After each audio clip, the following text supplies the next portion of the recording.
Yo, what's good everyone? Welcome back to another video. And today we're going to be talking about how to actually take your goals off a pedestal. You see these gurus online and they tell you, take your goals off a pedestal. Don't look up on your goals. But what does that actually mean? How do we actually apply it? That's the one thing I'm sick of seeing, so to speak. Is like they tell you all this stuff, but they don't tell you how to actually apply it or put it in a frame of mind where, okay, this makes sense and I'm actually going to do it. So I'll show you how to actually do it. I've been reading this book called Reality Transurfing, which, if you don't know the book, is by Vadim Zeland. Super chunky book. It's like 1,000 pages.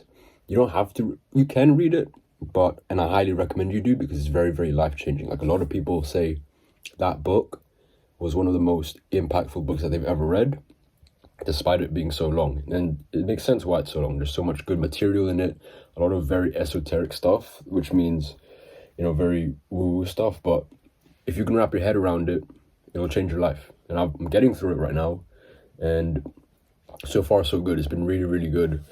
A lot of the concepts I've actually been able to apply to my life, and one of them I'm going to show you today. So how do you actually take your goals off a pedestal? Now, I'll tell you what most people do, and they'll tell you to do, is they'll tell you, and the reason I'm making this video too is because, like, I've fallen into this trap so many times, and for a long time too. This is something I used to struggle with. And to this day, I have to catch myself sometimes doing it. So they'll tell you to, and there's nothing wrong with this. Nothing wrong with doing this, but the problem is if you overdo it. So doing things like vision boards, affirmations, visualizations, telling you to get yourself, like, asking, how bad do you want it? Like, do you want it really badly?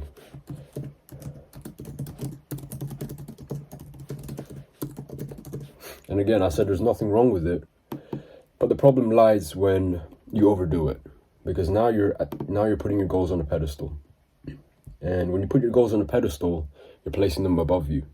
When you place something above you, it could be anything too. It doesn't just have to be business. It doesn't just have to be 10K a month. It could be anything in your life you can think of. Anything that you're putting on a pedestal right now, just know that so long as you put it on there, you're probably never going to attain it. That's the truth. Because you're putting it above yourself. You're subconsciously telling yourself, this thing is above me, and I always have to keep chasing it. And therefore I can't get it. I don't deserve it, essentially. You look at it on the same level.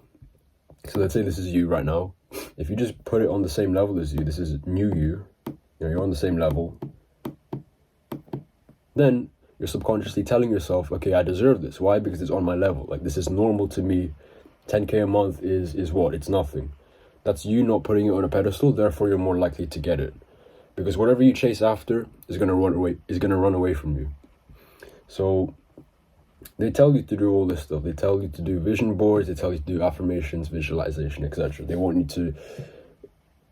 really want you to just ask yourself, how bad do you really want it, and really build up desire. And again, there's nothing wrong with it, but the problem is if you overdo it.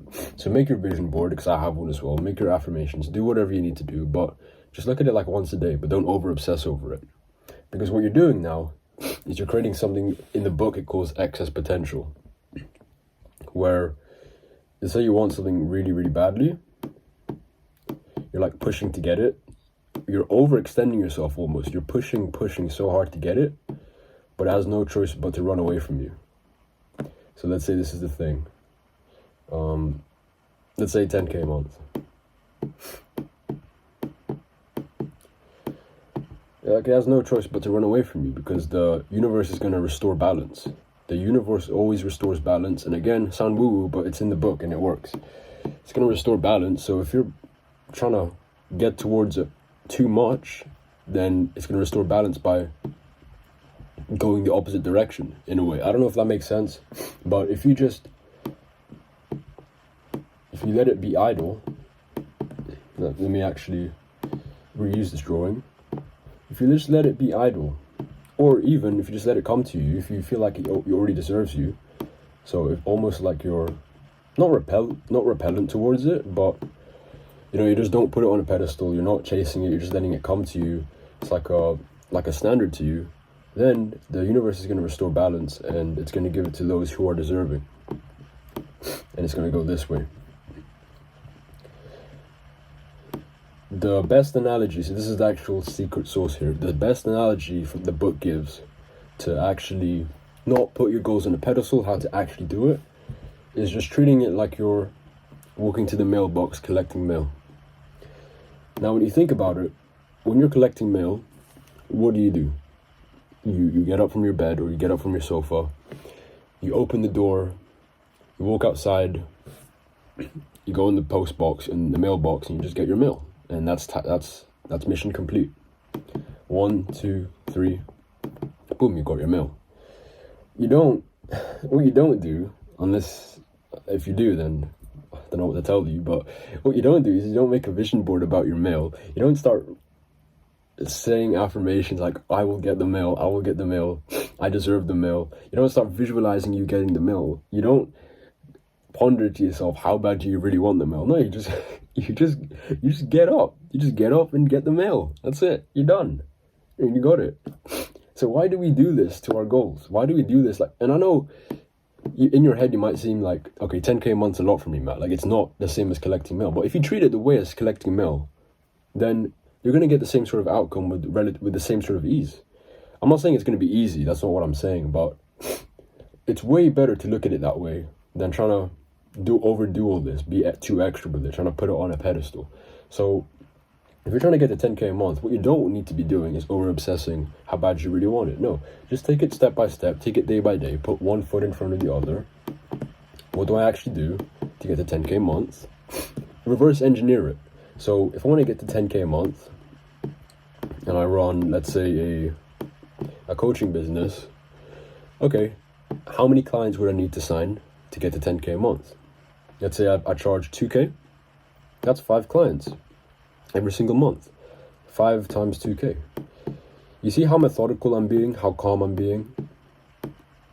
And this is how you need to be too. And if it's not coming easy to you, then it better be, because the sooner you can implement this, trust me, the faster your goals will come to you. So 5 times 2k a month, or not 2k a month, because with coaching you just charge like one time usually. So 5 new clients in a month, and you sell them at 2k. Okay, what's my closing rate? Let's say my closing rate's 30%. What's 30? Let me whip out the calculator. 30%. 5 divided by 0.3. It's like 16 calls on the calendar that you have to book and you have to hop on. Okay, not every one of them will show up. So let's say 70%, around 60-70% show up rate. Let's say it's about 20 people who book in, but the 4 don't show up. And you just reverse engineer it. You go back to, and it's going to lead you back to, how many people do I need to message in the first place? So we do some maths here. Let's say you have to message, I don't know, 500 people in that month. And then if you break it down, divide by 30, you get your answer. So this is just hypothetical, but you see how calm and methodical I'm being? And then once you do this too, you don't freak out about it, you don't overthink it, you just go and do it. Just go hit your 30 messages a day. So that's how you have to be. You have to be calm, you have to be methodical about you getting to that 10k a month or whatever you need to achieve. Just like you're getting the mail from the mailbox. And again, let's say you're doing this and you're in the trenches and you know your mood's like this, you need to catch yourself. You need to be like, hey, I'm not allowing myself to put this on a pedestal. I'm just going to treat it like I'm going to the mailbox. I'm just taking it one step at a time. It sounds very, very surface level, but if you're the type of person to just be doing this too much, just trying to hype yourself up every single day and trying to be too emotional about it, then the universe is going to punish that. It's not going to give you what you want. And you've got to think about it this way. Like, if you've been stuck at a certain level that you're unhappy with for a long time, you've got to ask yourself, am I falling victim to putting things on a pedestal? Am I falling victim to overdoing this stuff? Am I actually being calm and methodical? Am I being logical? Am I removing my emotions from the actions required to get me to that goal? If any of the answers to that question is no, then there's your answer. So this is one of the many things. So if you found this really valuable, just read the book, because this is just the tip of the iceberg. This is how life-changing it can be.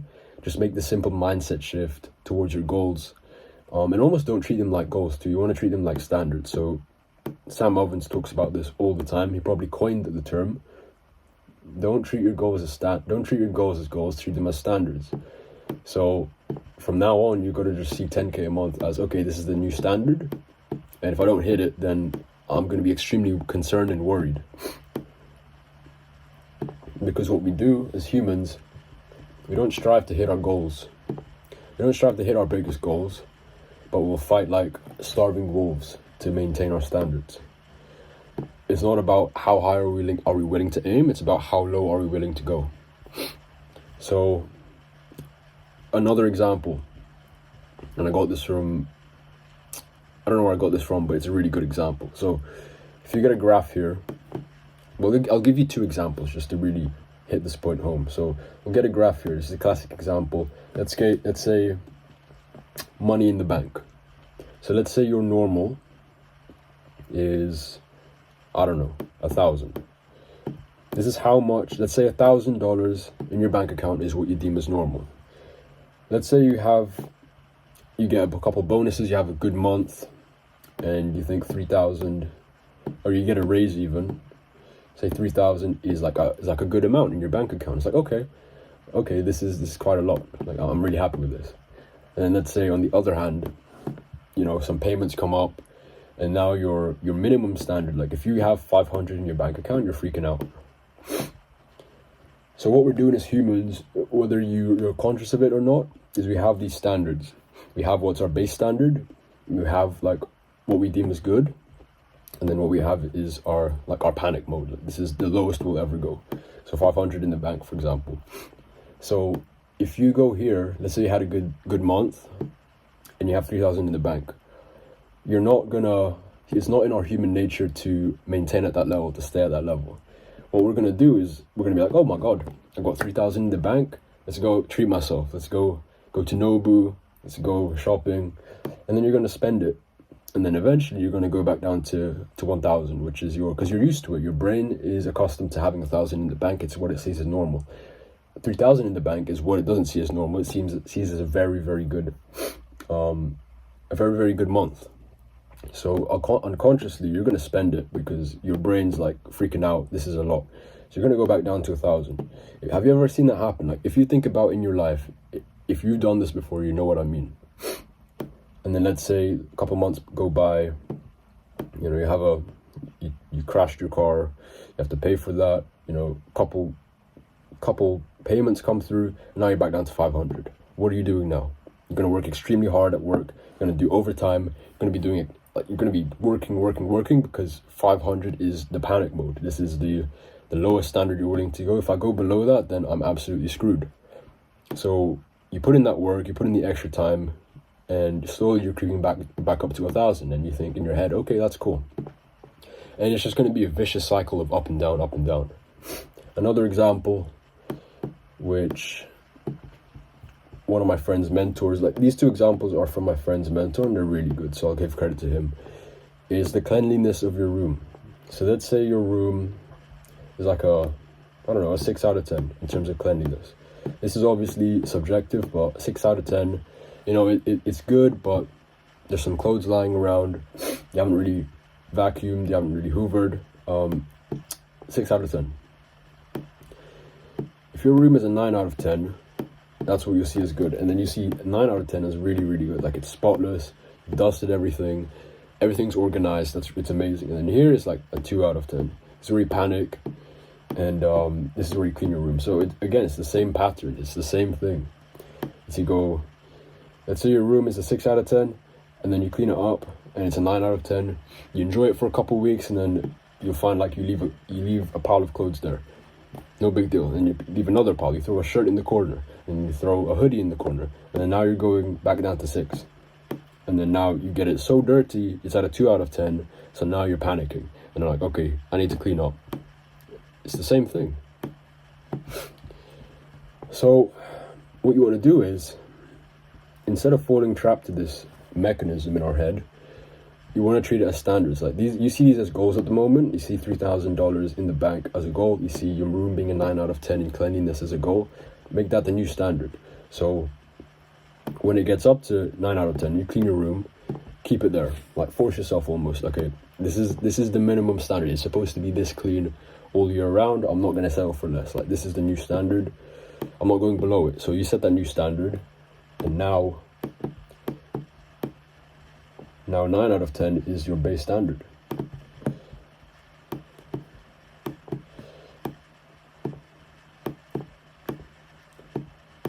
Yeah, 9 out of 10 is your base standard, and then this changes to 3,000. Like 3,000 is the new normal for me. And then let's say your good month is like 9k in the bank, and then you just keep going. And then when you hit 9k in the bank, you hold it there. You're like, hey, this is my new standard, and just keep climbing and climbing the ranks. So that's with standards and goals. Let's go back to the original point though, which is not putting things on a pedestal. Don't overdo this. Yeah, summary, just don't overdo this stuff. Don't over obsess over it, because it's just gonna run away from you. However, if you just remain neutral about it, if you remain methodical about getting to your goals, or you almost like let it come to you, or you're not really interested, you're not putting any excess potential in it, it's actually gonna come to you. And whatever you look up on has no choice but to look down on you. Like it's either or. If you're looking up on it, it's gonna look down on you. And then the last thing is just treat your goals. And this is something I really want you to adopt in like moving forward after watching this video, just in your life in general. Whatever you want in life, just treat it like you're going to the mailbox to collect the mail. It's that simple. So anyways, hope you enjoyed this video. It's been a while. I missed you guys quite a bit. And yeah, this is some mindset stuff that's pretty impactful. Been pretty impactful to me. I'm going to continue reading the book again. The book is called, let me type it out actually. The book is called Reality Transurfing by Vadim Zeland. Highly recommend reading it. I'm in the middle of reading it right now. It's a chunky book, as I said, 1,000 pages, but if you really if you're really curious about this and you are serious about everything I just wrote here, because again, this is the tip of the iceberg. If you really found this impactful, then you're gonna love this book. So get it if you want. It's on Amazon. It's on anywhere you can find it. It's a good book. A lot of the top hitters in the space, they recommend it. So I was like, okay, I'll read it. And they weren't wrong. So just treat it like you're going to the mailbox, collecting mail. That 10k a month, that dime that you're trying to go on a date with, that physique that you're trying to go on that physique you're trying to achieve, just take it step by step, one foot in front of the other. Iman Gadzhi said it. He said in a podcast, I remember him saying, all I did to get here. Now, obviously, there's a lot of things that tied into his success, but what he said was, all I did to get here was put one foot in front of the other. All I did to get here was put one foot in front of the other. Something like that. He just took it step by step, day by day. Okay, what can I do today? You want to be thinking, last thing before I close off, because I know this is getting kind of repetitive, but last thing before I close off is you don't want to be, another way you can look at it is, instead of looking, okay, how can I get to that goal as fast as possible? You want to be thinking, what can I do today to get one step closer to that goal? And then just execute on it. Just do it. What can I do today? And then the next day rolls over. You ask yourself again, what do I need to do today to get one step closer to it? Because again, it's like the mailbox analogy. What can I do today? What can I do today? I do it. What can I do today? And then you're getting closer and closer and closer, and you're inching towards it. It's not a question of, like, if I can get to it. It's more of a question, when does it happen? That's the type of belief you need to be having. It's like, can I really do it or not? That's the wrong question. The right question is, when can I actually have it? Because it's inevitable. If you have that 100% belief in yourself that you are going to get it, it's not even a question anymore. It's just about when is it going to happen. And I'm going to stay patient. I'm going to do every single thing needed day by day. And I'm going to be calm about it in order to get one step closer to that goal. So again, it's like, what do I need to do? First, open the door. Secondly, first is actually getting off the couch or the bed. Secondly is opening the door. Third thing is walking outside and then opening the door, and then boom, open your mailbox and you get your mail. You're done. You hit the goal. Same thing here. Same thing with anything you're trying to achieve. So hope you enjoyed this video.